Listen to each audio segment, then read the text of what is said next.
think about this timeline I put together in my notes, and overall, I mean, what have you heard tonight that you find interesting, or that you like? What do you have to contribute to it? Why we do have conservative values: pull your pants up, dress modestly, behave yourself, act like you got some home training. You know what I'm saying? The whole 9 yards. But you look, Robbie, what you got for us? I mean, I think this conversation was really a good one, and I think there was a lot of useful information. I'm so glad that you brought it up. I do think find that your timeline was very historically accurate, but chaotic rain. I'm gonna say to you what I said to you last night, good brother. You have a tendency to come across as kind of super flamboyant and prejudiced against Black people. Now, do you think that if you read the room better, you would have a broader reach and be able to actually get that information to the masses? I started the Chaotic Truth in November. Um, I have been, I would say, successful in acquiring subs, being invited to conservative platforms and other platforms, liberal platforms. Um, People have emailed me and have asked me to come on their show for interviews. I don't read rooms because I am who I am. And I don't care if people like or dislike me. I am the embodiment of what the founders envisioned, which is freedom of speech and other rights. But the greatest right is the first one I just named, which is the first right, the freedom of speech. And I don't attempt to be offensive.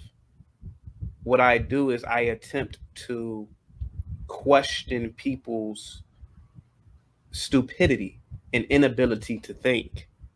And if what I am saying to people is wrong, then why is it always being challenged then?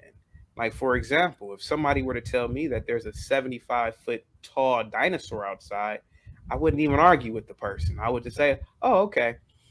So obviously, what I'm saying probably is invoking a level of critical thinking in someone who has never thought about different avenues. Like, for example, and I'm going to end on this one, and you can ask me another question. When I said that Harriet Tubman did not free any slaves, well, I know Black Americans have been brainwashed to believe that. But when I give out reasons as to why I don't believe that a 5 foot tall woman with an Elmer Fudd musket saved grown ass men, when I talk about this woman must have been the greatest outdoorsman ever and the logistics of her travels, then people start questioning, like, damn, well, what did she eat? What did she drink?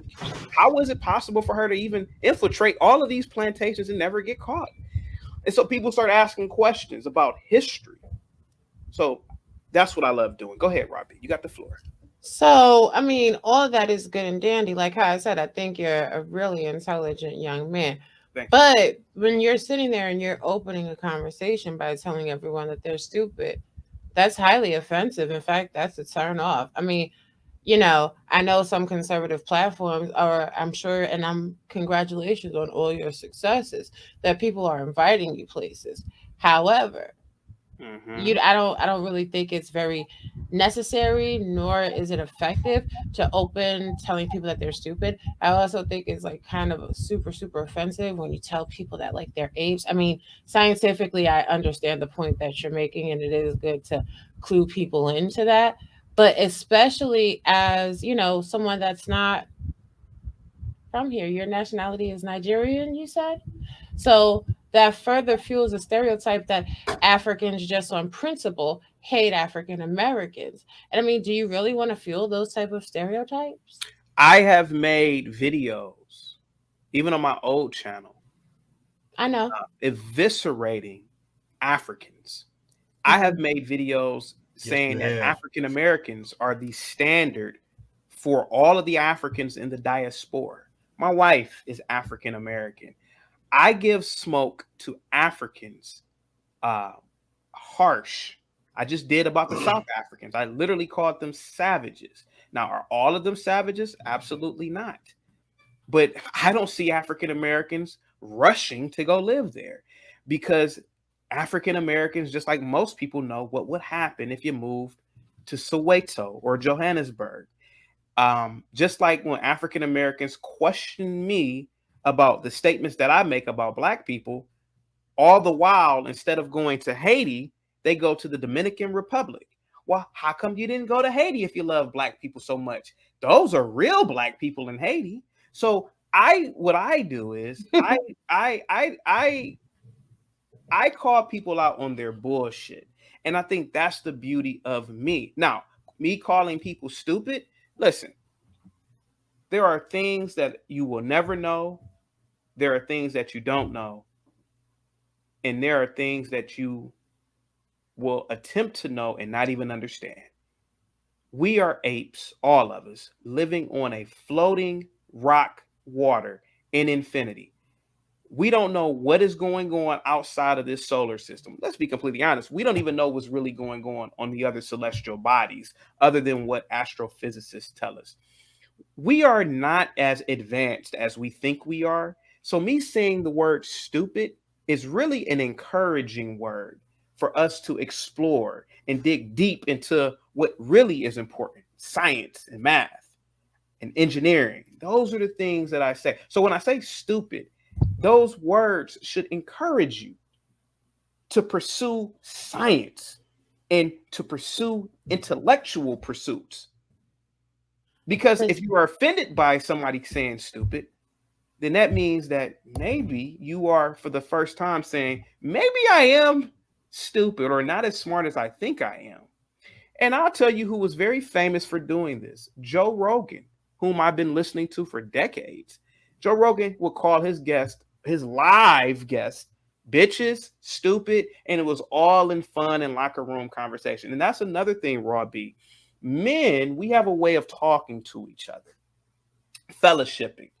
You, as a woman, you just don't understand that, because you don't have, well, hear me out. You just don't have the same biological. Raw B, hear me out. You are a female. You just don't have the same biological structure and emotional structure that men do. Men, we talk like that to each other. And that could mean that I really love you by calling you a bitch. Not you, but I'm talking about another man. Or calling you stupid. Look at this dumb motherfucker in here. But women, you have a tendency to saying flowery, fluffy words to each other. And as soon as the woman leaves, I can't stand that bitch. So that's the difference between men and women. We say things up front, but we mean the opposite a lot of times. Me calling people stupid means that I love you and I'm stupid too, and I want us to be better than our primitive ancestors. Go ahead. You got the floor. You know what? You almost sold that load of malarkey until you try to tell me, as a woman, I cannot possibly understand how men speak to one another. Now, I would go in and let half, but the admin have requested 5 minutes per guest. Thank you. But we will cross paths again. And I want to remind you, when we first met each other back when you had your old channel, yes, I told you the same thing. Yes. Apparently, that's been a hard message for you to hear. And I'm going to tell you this. You're stupid. Okay. But, that means I love you. Do better, young man. Do better. Bye, Mandrell. Thank you, Robbie. Thank you for coming. Thank you. Well, I wanted to first touch on the whole civil rights movement, because a lot of people don't know that the Republican Party was actually primarily liberal and was leading the way for the civil rights movement. And they actually, I think it was there were 70% of less than 70% of Democrats actually voted for it, and more than 8% of Republicans voted for it. And so what was actually happening was that there were pieces of the Democratic Party that pushed it to legislation, but the Republican Party was actually backing it up.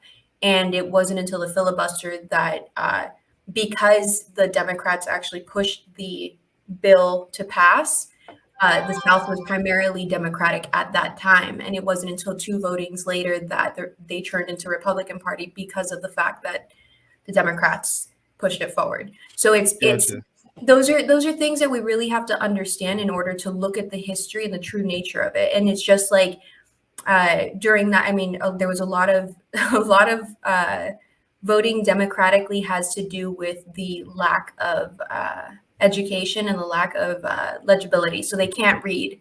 That's why we have the donkey and the elephant, and then we have Black Panthers, because most people could not read. And so what people don't realize is that they are voting, and they primarily vote Democratic based, like, just like you said earlier, it's like they're thinking they're getting more money back. They're going to be taken care of through the welfare, all these financial assistances, but it ends up coming out of our pockets anyways, because we end up paying higher taxes. So then when the Republican Party takes over again and we are in debt, everyone's like, look, the Republicans got us in debt. We were doing so much better with the Democrats, when really it was the Democrats that got us into debt. Got us into this in the first place. Yeah. And by the way, I'm sorry. By the way, everyone, Minka is the co-host of the Great Pill Podcast. You can catch her over on the Great Pill Podcast. Please go and like and subscribe all their videos. Watch all this very good content over there. Well, when you're talking about such important conversations too, like, it's not really often that I get to have these conversations. And I will say, I do kind of understand what you're saying. Generally, most women are more emotional because of our the way that we're biologically made. Absolutely. But that doesn't mean that we're not able or capable of understanding, because in fact, that's why men and women need each other. The men need someone to understand them and make them feel safe. So it's kind of hypocritical to assume that we're not able or capable. It's kind of limiting. And I do have to agree, as a minority female, that I have also been in your shoes trying to pave the way and educate and challenge people. And this is obviously, it's your world, so you continue to live it the way that your truth deems it so. But I will say that I caught a lot more bees with honey than vinegar. And when instead of telling people how they were stupid, which I also did, I started to explain people when I was in that hole, coming from the hood, looking as white as I do, I got the living crap beaten out of me. And so I was like ousted in my hood, ousted in like the rich people. And it was really difficult. But instead of telling people how they're dumb, I instead tell them, this is the hole that I was in, and this is how I was able to come out of it. This is how it was probably like 4 or 5 years ago that I turned Republican, based off of understanding that Democrats are not really for the population. They want to create these benefits so that they can keep us in a financial burden. And once I realized that, I was like, oh, but so I actually am fiscally conservative and socially liberal. And liberal does not mean abandonment. A liberal actually represents the party that is more open to ideas, speaking for the minorities. So that's just, I know that we have like liberals these days, I do agree, have like, I'm in LA, like I know they stopped the 405 for some BS, like it's bad. But even here, I will say that most people are not liberal. Liberals are just very loud. Most people don't say what they feel and what they actually believe. They just are afraid of saying so because of the ramifications in cancel culture and everything. But it's just really important to understand why we, as a because this is all minorities. It's not just the Black community, it's also the Asian, Hispanic, any minority that came from another country typically votes Democratic because they actually don't read the details in each voting system. If they were to read like the laws that are trying to be passed, then you would be able to see that you could differentiate what you're voting for, and not, it would probably most likely be Republican that you're voting primarily. Yeah. Right, chaotic. I have a response. I mean, and for the record, I'm gonna be very. All three of us did that. Like, call people stupid. I'm one of them too. Oh yeah, that's why I said it, because it's damned if you do, damned if you don't. We're all learning. Now, listen, I said this on the Lapeef Network, and I'm gonna say it right here. And maybe this might go viral for you, Mandrill. You notice the lighter the woman, the more pleasant and peaceful. Oh hell no! This No, motherfucking hey, mind you, my wife is a damn, I beautiful cannot black believe woman. he fucking went there. No, but I said Sorry it on for the my. Lapeef- I'm sorry. I said it on the. Look how pleasant the conversation went. It wasn't no, even though she's a Latin woman, it wasn't no. It wasn't none of that neck talking. It wasn't none of that. I'm trying to over talk you. She had an objective point by basically saying maybe you should do this, and it was very peace and pleasant. Look at the difference, and also people look at how a conservative woman behaves. And I said this on the Lapeef Network, and I say it on my own platform. I'm very happy that you are. That you still have liberal ideologies, but I'm glad you explained it the way that you did. You implement open idea and thought into a conservative background that you have, and that's what I do as well. But listen, I don't have a problem with the LGBTQ whatever community. Just don't force me as a teacher to teach that shit. And that's where the problem is. So I'm very liberal and open to you being whatever you want to be. But I'm so glad that governors like DeSantis, who I think is just like the young lady down here, is a person who is very conservative, but he's liberal. Look, you guys can be what you want to be, but you can't force these parents into a situation where they don't have rights over their kids in the classroom, just like if you were teaching heterosexuality. So I'm very open for you doing whatever you want to do in the bedroom, but keep it in the bedroom. These little 4-year-olds don't even have a concept of sexual behavior. So don't tell them anything. Tell them about arithmetic and science.